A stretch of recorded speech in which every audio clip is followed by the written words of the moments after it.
Hello दोस्तों, खुद वो बदलाव बनिए जो आप इस दुनिया में देखना चाहते हैं। वेलकम टू लेट्स रिक्रिएट, जहां हम आपके छोटे से छोटे कॉन्सेप्ट को क्रिएट करेंगे एक अलग अंदाज में। तो टुडेज अवर रिक्रिएशन इज, देखिए हम हिमाचल प्रदेश की झीलें पढ़ रहे हैं। हमने झीलों में कौन कौन सी डिस्ट्रिक्ट कवर कर दी है? हमने कवर कर दी है चंबा, लाहौल एंड स्पीति, किन्नौर, शिमला, सिरमौर। हमने ये 4 डिस्ट्रिक्ट कवर कर दी है। हमने देख लिया है कि इनमें कौन कौन सी प्राकृतिक और मैनमेड लेक पाई जाती है। अब देखिए लेक्स देखें हम, तो लेक्स 2 प्रकार से होती है। एक होती है नेचुरल लेक्स यानी प्राकृतिक झीलें जो प्रकृति हमें देती है, हम उन्हें नहीं बनाते।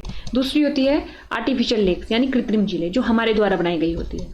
उसी प्रकार से ये हमारा लेक्चर नंबर 1 था, जिसमें हमने ओवरव्यू लिया था कि हमारे हिमाचल प्रदेश में किस प्रकार से झीलों का डिस्ट्रीब्यूशन है। उसके बाद देखिए हमने चंबा कर दिया है, हमने लाहौल एंड स्पीति कर दिया है, हमने किन्नौर कर दिया है, हमने शिमला कर दिया है, सिरमौर कर दिया है।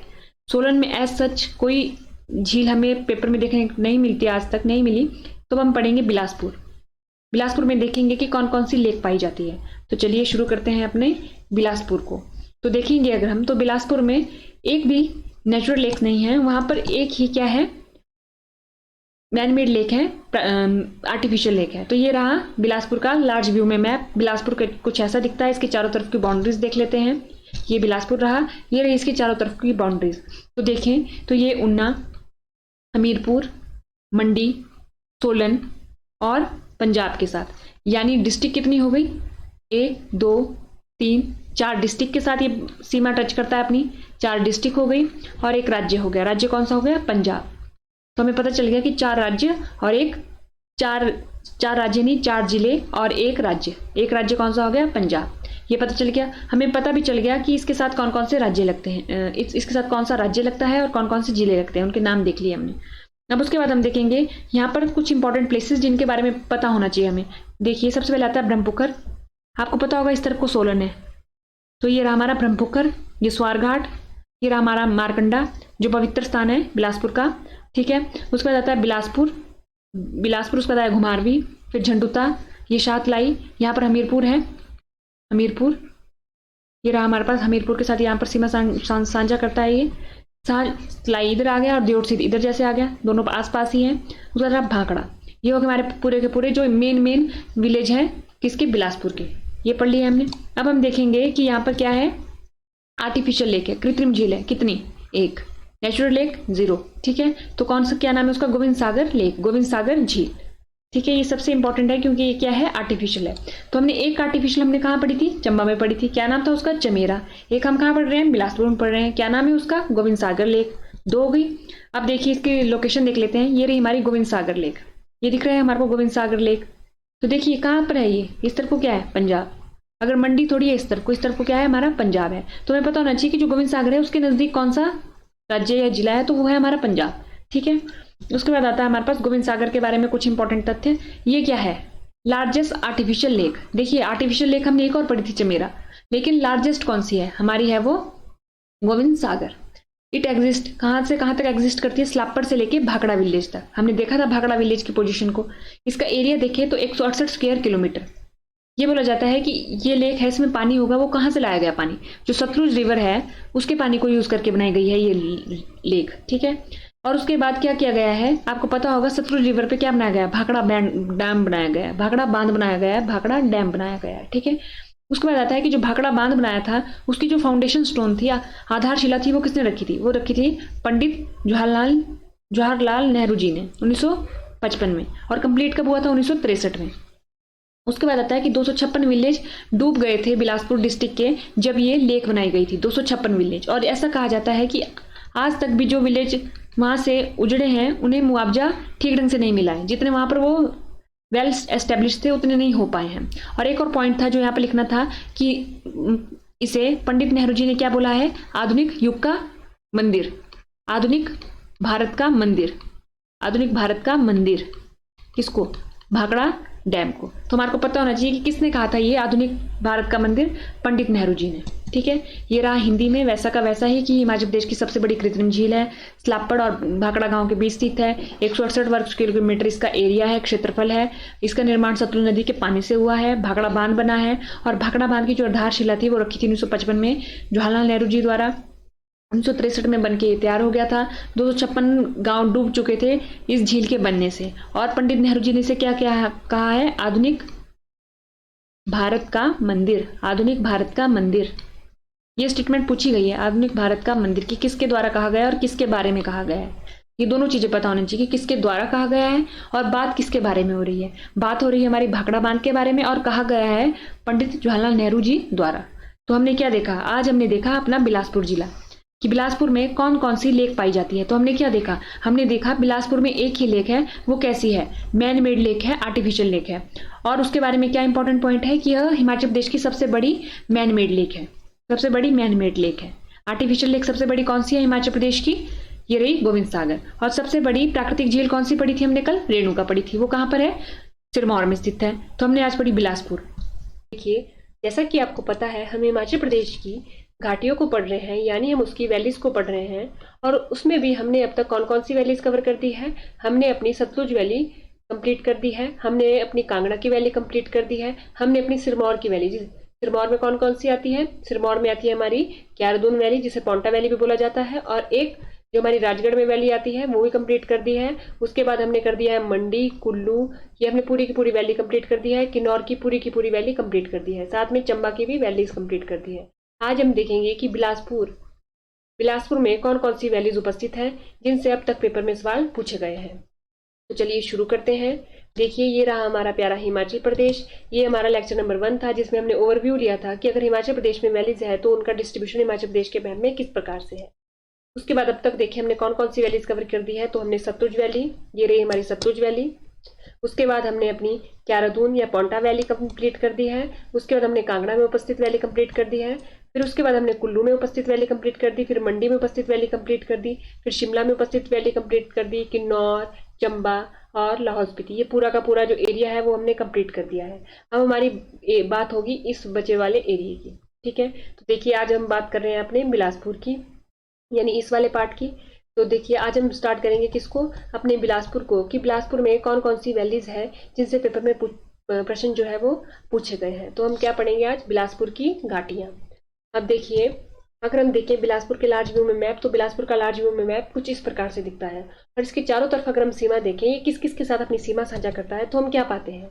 हम पाते हैं कि यह एक राज्य यानी पंजाब के साथ अपनी सीमा साझा करता है, बाकी जिलों के साथ साझा करता है। तो जिले कौन कौन से हैं? ऊना के साथ करता है, हमीरपुर के साथ करता है, मंडी के साथ करता है, सोलन के साथ करता है, सोलन के साथ करता है। ठीक है, तो यानी एक राज्य के साथ, एक राज्य हो गया, और 1 2 3 4 जिलों के साथ, 4 जिलों के साथ ये अपनी सीमा साझा करता है।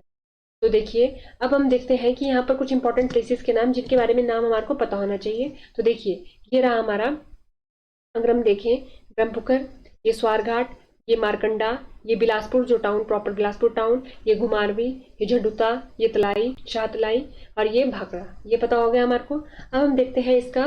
देखिए जब हमने अपनी सतलुज वैली पढ़ी थी ना, सतलुज वैली, तो हमने क्या पढ़ा था? आपको पता ही होगा। जब हमने सतलुज वैली पढ़ी, नंबर 1, जब हमने सतलुज रिवर पढ़ी, नंबर 2, जब हमने गोविंद सागर लेक पढ़ी, नंबर 3, जिक्र हुआ किस डिस्ट्रिक्ट का? जिक्र हुआ हमारा बिलासपुर का। बार बार जिक्र हुआ इन 3 चीजों में, सतलुज वैली में, सतलुज रिवर में, और गोविंद सागर लेक में। इनमें किसका जिक्र हो रहा है बारी बारी? बिलासपुर का। तो यानी जो सतलुज जो लेक है, ये रही हमारी, सॉरी सतलुज लेक नहीं, सतलुज जो रिवर रही, ये हमारी सतलुज रिवर है। सतलुज रिवर से ही क्या बना रखा है यहाँ पर? गोविंद सागर जो मैन मेड हमारी लेक है, मैन मेड झील है, मैन मेड झील बना रखी है, गोविंद सागर झील बना रखी है झील। तो यानी जो हमारी सतलुज गई, उसके जो चारों तरफ की जो वैली होगी, उसके चारों तरफ जो गांव होंगे, सतलुज रिवर से कौन सी वैली बनेगी? अगर हम सवाल पूछे जाए कि सतलुज रिवर से कौन सी वैली बनेगी, तो हमारा क्या जवाब होगा? सतलुज वैली बनेगी। यानी जो हमने सतलुज वैली पढ़ी, उसका संबंध हमारे इससे भी होगा, बिलासपुर से भी होगा। अगर पूछा जाए, ऑप्शन में दिया जाए कि सतलुज वैली किस किस डिस्ट्रिक्ट को टच करती है, और उसमें अगर चंबा होगा तो वो ऑप्शन में नहीं होगा, लेकिन अगर उसमें बिलासपुर होगा तो ऑप्शन में होगा, और उसमें टिक किया जाएगा कि जो सतलुज वैली है वो हमारे बिलासपुर में है। ठीक है, अब उसके बाद देखिए यहाँ पर कुछ हमारे पास जो है वो धारे भी हैं, यानी हमारे पास यहाँ पर कुछ हिल्स भी हैं, जिनके बारे में हमने एक लेक्चर सीरीज स्टार्ट की थी, जिनके बारे में उसमें डिटेल से पढ़ा था। वो लेक्चर सीरीज कौन सी थी, वो आपको आई बटन पे दिख रही होगी। अगर आपको इनके बारे में डिटेल में जानना है कि ये कौन सी हिल्स है, ये कौन सी हिल है, तो उसके बारे में आपको इस वीडियो में पूरा का पूरा मिल जाएगा। तो देखिए अभी के लिए हम देख लेते हैं, ये है हमारी नैना देवी नैना देवी हिल, कौन सी है ये? नैना देवी हिल। नैना देवी धार, नैना देवी धार, नैना देवी धार है ये, ठीक है। अब उसके बाद आता है इसको बोला जाता है हमारा कोटधार। क्या बोला जाता है इसको? कोटधार। कोटधार हो गया। ये होगी हमारे पास कितनी? झज्जियार धार, झज्जियार धार, झज्जियार धार। आपको पता होगा कि सतधार कहलूर बोला जाता है हमारे बिलासपुर को, सतधार कहलूर, सतधार। यानी यहाँ पर कितनी धारें हैं? 7 धारें हैं। तो देखिए ये होगी नैना देवी, ये कोटधार, ये झज्जियार धार।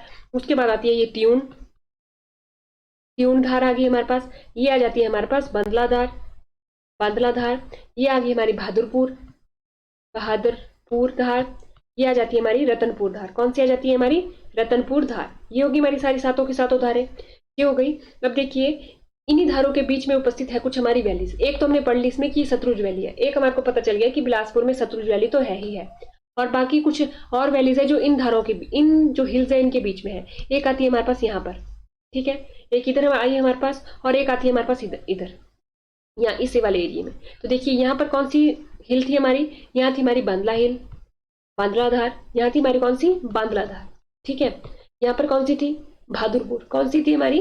बहादुरपुर, बहादुरपुर धार। तो देखिए बहादुरपुर और बांदला के बीच में एक हमारी वैली स्थित है, उसका नाम अभी हम आगे स्लाइड में देखते हैं। वैली स्थित है यानी यहाँ पर एक घाटी स्थित है, ठीक है, ये रहा। और आपको पता होगा ये हमारी नैना देवी धार और ये हमारी सतलुज रिवर, ठीक है। इसके आगे आगे कुछ साथ में लगती है यहाँ पर एक वैली है, एक घाटी है, जिसका नाम भी हम अपनी अगली स्लाइड में देखते हैं। तो हमने भी क्या जाना कि एक तो वैली है हमारे पास, एक घाटी है हमारे पास सतलुज घाटी बिलासपुर में, और 2 का नाम हमें आगे स्लाइड में देखते हैं। तो देखिए अब देखते हैं बिलासपुर में उपस्थित घाटियां। तो देखिए एक हमने पढ़ ली सतलुज घाटी, ठीक है, एक हमने पढ़ी। अब देखिए चौंता घाटी, चौंतो घाटी या चौंता घाटी भी बोला जाता है इसको, और एक आती है दानवी घाटी, दानवी घाटी। तो अगर हम देखें, देखिए सतलुज, अगर हम सतलुज वैली की बात करेंगे ना, अगर हम सतलुज वैली ओवरऑल हिमाचल में, तो वो स्टार्ट होगा, वो शिपकिला से स्टार्ट हो रही है, शिपकिला से स्टार्ट हो रही है। देखिए शिपकिला से स्टार्ट होकर वो कहाँ तक जाती है? हमारे भाखड़ा बिलासपुर तक। शिपकिला से स्टार्ट होकर वो जाती है हमारे भाखड़ा तक, ठीक है। लेकिन अगर पर्टिकुलर हम बिलासपुर की बात करेंगे तो हम पाएंगे कि यहाँ पर आपको पता होगा कि जो सतलुज है वो कहाँ से एंटर करती है बिलासपुर में? वो एंटर करती है हमारे कसोल से एंटर करती है, और छोड़ के कहाँ जाती है? नैना गांव का नाम है जो भाखड़ा में स्थित, ठीक है। देखिए कसोल टू नैना, नैना हो गया या भाखड़ा, दोनों लिखा हुआ आ सकता है, ठीक है। तो सतलुज घाटी कहाँ से कहाँ तक फैली है? कसोल टू नैना, ठीक है। ये पॉइंट हो गया हमारे पास। इससे पूछा जाता है कि जो सतलुज घाटी है बिलासपुर में वो कहाँ से कहाँ तक है, ये पूछा गया सवाल है। उसके बाद आता है चौंता वैली। चौंता वैली की बात करेंगे तो भाखड़ा बांध के पास वाली वैली है। आपको पता है कि गोविंद सागर है, गोविंद सागर के साथ बना है हमारा भाखड़ा बांध, तो ये रही हमारी चौंता वैली, ठीक है। ये हो गया हमारे पास, ये वाली वैली का क्या नाम है? चौंता वैली। उसके बाद आती है हमारे पास दानवी वैली। ये पूछा गया सवाल है पिछले साल या उससे पिछले साल वाले पेपर में पूछा गया सवाल है दानवी घाटी के बारे में, बिटवीन बहादुरपुर एंड बांदला धार के बीच में, धार या हिल के बीच में। तो देखिए हमने अभी मैप पे लोकेशन देख ली कि ये रही हमारी बांदला, ये रही हमारी बहादुरपुर, यानी इस वाले एरिया में, यानी मंडी के भी पास है और सोलन के भी आसपास है, ठीक है। तो बांदला और बहादुरपुर के बीच में जो स्थित है उसको क्या बोलते हैं हम? दानवी। अब देखिए यहाँ पर कैसी कंफ्यूजन क्रिएट होती है, यानी वो ऑप्शन में कैसे घुमा फिरा के दे देंगे। वो बहादुरपुर की जगह लिख देंगे हमारे पास त्यूण, और बांदला को ऐसे लिख रखेंगे। तो यानी हमारे को पता होना चाहिए कि बी और बी के बीच में स्थित है डी, बी और बी के बीच में क्या स्थित है? डी। बहादुरपुर, दानवी, बांदला। या तो ऐसे आएगा कि बांदला, क्योंकि बांदला पहले है ऊपर, बांदला, दानवी और बहादुरपुर, बी डी बी। आप कैसे याद रख सकते हैं इसको? बी डी बी, ये याद रखना है। या तो ये भी याद रख सकते हैं बी स्क्वायर डी, ठीक है। तो बहादुरपुर, बांदला, दानवी, ये याद रखना है आपको। तो बिलासपुर में कितनी वैली है? 3 वैली है। कौन कौन सी? सतलुज कौन सी आ गई? सतलुज आ गई, चौंता आ गई और दानवी आ गई। तो अगर मैप में देखें तो देखिए सतलुज तो आपको ओवरऑल पूरे बिलासपुर में दिख रही होगी। उसके बाद जो हमारे पास चौंता वैली आ जाती है, अगर हम देखें इसका नॉर्थ, साउथ, ईस्ट, वेस्ट, उत्तर, दक्षिण, पूर्व, पश्चिम, तो कहाँ पर है वो? उत्तर पश्चिम में, यानी उत्तर पश्चिम में स्थित है हमारी कौन सी? चौंता वैली। और अगर हम देखें ये हमारी जो दानवी वैली है वो कौन सी है? दक्षिण पूर्व में, दक्षिण पूर्व यानी साउथ ईस्ट में स्थित है। तो आज के लेक्चर में हमने पढ़ी बिलासपुर में उपस्थित सभी की सभी घाटियां। तो आज के लेक्चर में इतना ही। थैंक यू एंड देखते रहिए लेट्स रिक्रिएट।